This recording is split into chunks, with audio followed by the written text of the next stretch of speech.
On the 9th of July 2001, a convoy drove slowly through Onitsha, the loudest commercial city in Nigeria.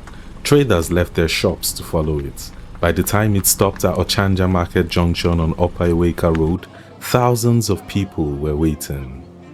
In the middle of the convoy was a young man of about 21. The men guarding him were not policemen.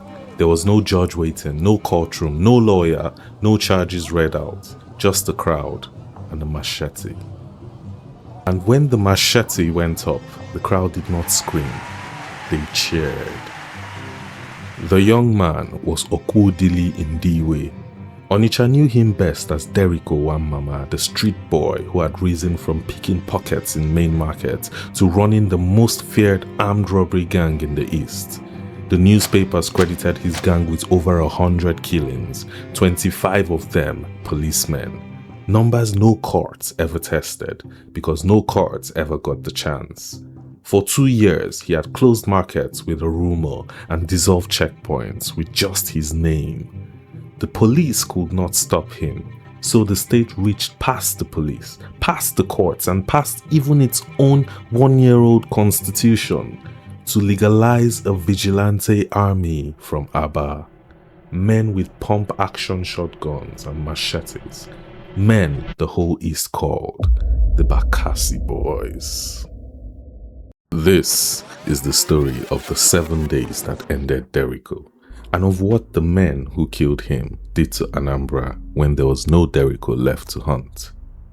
Through the first half of 2001, two legends began to circle. Onitsha said bullets could not enter Derico. Aba said the Bakassi machetes could not be fooled. That a blade held over a guilty man glowed red. Two supernatural stories heading for one road. On the 3rd of July 2001, the Bakassi Boys received information. Derico was traveling back towards Onitsha from Agbo on the other side of the Niger. He was coming home the way he always did, in daylight, on the open road, protected by everything the legend said about him. They set the ambush on the way into the city, and the untouchable man was taken alive. On the road, in daylight, exactly where he was strongest. One account says he went for the window when he saw them, and a machete took his left ear before he landed. Maybe that detail is true, maybe it isn't. It was never tested anywhere but the street. What is certain is that no charm stopped it. The bullets cannot touch him story died on that road quietly, hours before he did publicly. The Bakassi Boys held him for 6 days. We do not know what those 6 days looked like. Nobody does. There was no custody record, no cell register, no lawyer's visits. But hold on to those 6 days, because a year later, investigators will document in detail what being held by the Bakassi Boys usually meant. It was not waiting. Then they drove him through the city.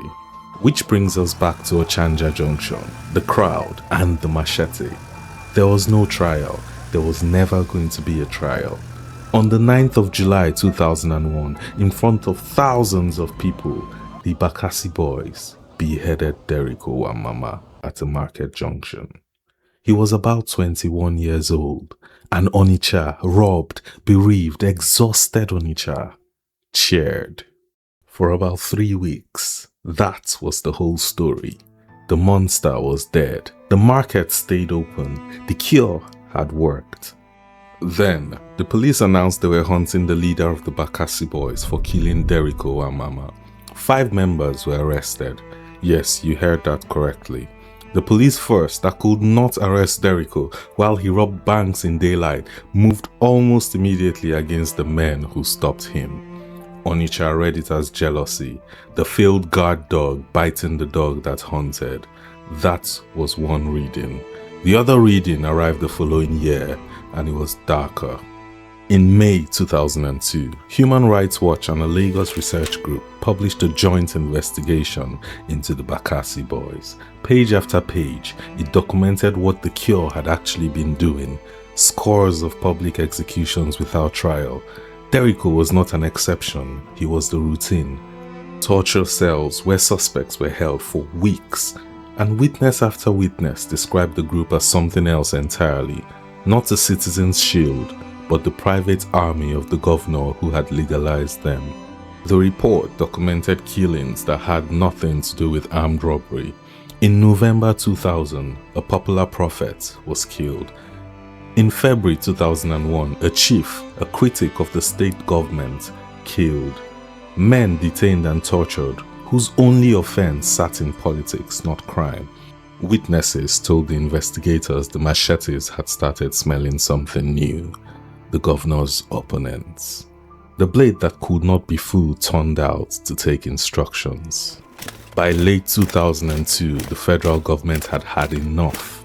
Soldiers and police raided the Bakassi headquarters, broke the cells open, and shut the organization down. The Anambra Vigilante Service, the machete with the government stamp, lasted barely 2 years.